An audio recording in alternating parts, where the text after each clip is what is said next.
Hello guys, welcome back to my channel. So today I will be dealing about process of knowledge.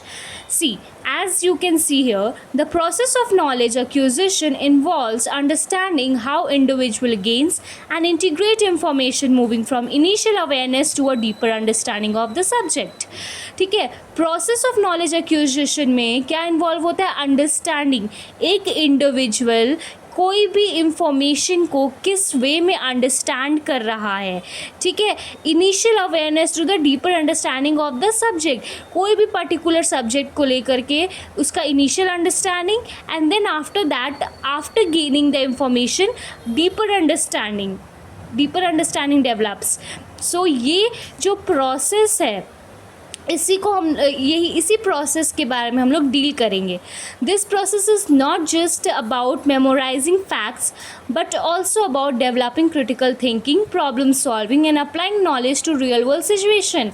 इस तरह का जो process है ये सिर्फ और सिर्फ मेमोराइजिंग नहीं है कि आपको सिर्फ ये सब चीज़ें याद करने के लिए नहीं है, बट ये आपके अंदर क्रिटिकल थिंकिंग को डेवलप करना है, प्रॉब्लम सॉल्विंग स्किल्स डेवलप करना है.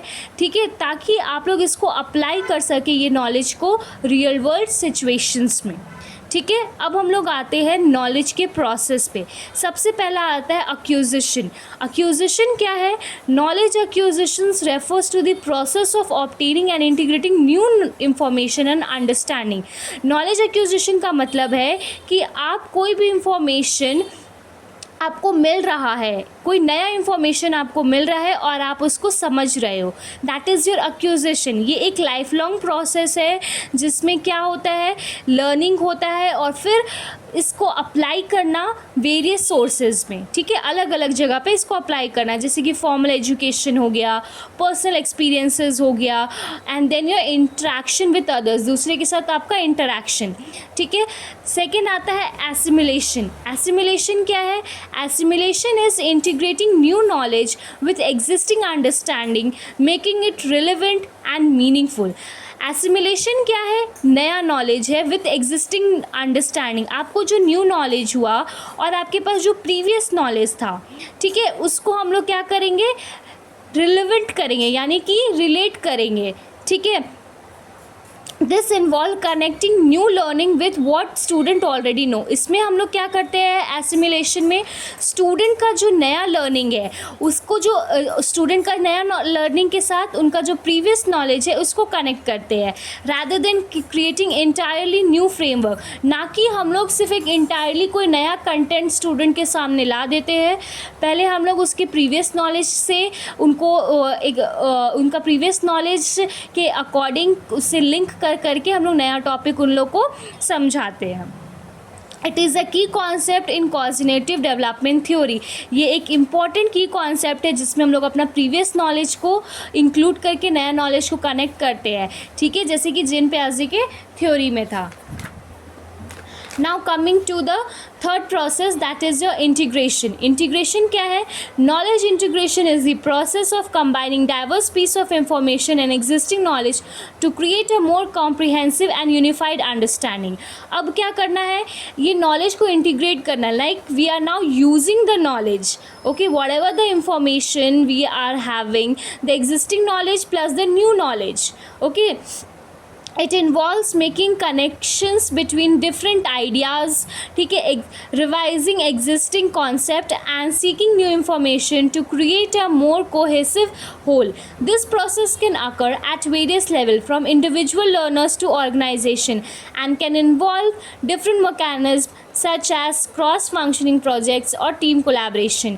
इसमें क्या होता है, हम लोग डिफरेंट आइडियाज़ को कनेक्ट करते हैं ताकि हम लोग को नया नॉलेज गेन कर सके और फिर हम लोग हर एक इंडिविजुअल इसको अपने अलग अलग क्षेत्रों में यूज़ कर सकता है. ठीक है, finally it is all about applying the knowledge.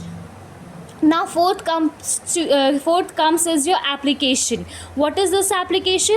The application also known as knowledge application, इसको हम लोग knowledge application भी बोल सकते हैं.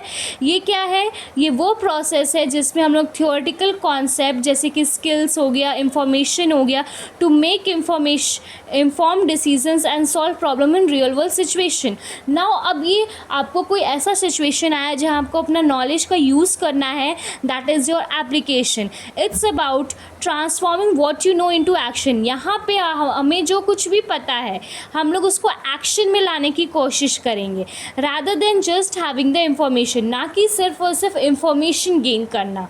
ठीक है. This application is crucial in education. ये कहाँ क्रूशियल है, कहाँ इंपॉर्टेंट है? एजुकेशन के फील्ड में, वर्क प्लेस में, पर्सनल लाइफ में, as it helps individual navigate challenges and achieve goals. ठीक है. ये क्या हेल्प करता है? एक इंडिविजुअल को चैलेंजेस को फेस करने में और अपना गोल्स को अचीव करने में. नाउ कमिंग टू कंस्ट्रक्शन क्या है? Knowledge construction is the process of actively building understanding and new knowledge with prior experiences, beliefs and knowledge. ठीक है. अब ये जितना भी आपको नॉलेज गेन आपने किया है, ठीक है, इसको एक सही वे में कंस्ट्रक्ट करना. ठीक है. एक्सपीरियंस के बेस पे, बिलीफ के बेस पे. ठीक है. It is a key concept which emphasizes that learner are not passive receivers of information but active participants in their learning. ठीक है. ये क्या बताता है हमें कि जो आजकल के लर्नर्स हैं सिर्फ पैसिव रिसीवर नहीं है, उन लोग एक तरह से एक्टिव पार्टिसिपेंट्स भी है. अगर टीचर किसी भी विषय पे, अगर किसी भी सब्जेक्ट पे टीचर अपना पॉइंट ऑफ व्यू दे रही हैं या अपना कुछ भी बता रही हैं उस सब्जेक्ट के बारे में या उस टॉपिक के बारे में, तो स्टूडेंट सिर्फ बैठे नहीं रहेंगे, स्टूडेंट भी अपना जो भी पॉइंट ऑफ व्यू है वो अपना बताएंगे. That is why they are the active participants. पहले के जैसे नहीं होगा कि जस्ट टीचर आई, लेक्चर दी और चली गई. नहीं, हम लोग यहाँ पे क्या करेंगे, स्टूडेंट भी इन्वॉल्व होंगे उस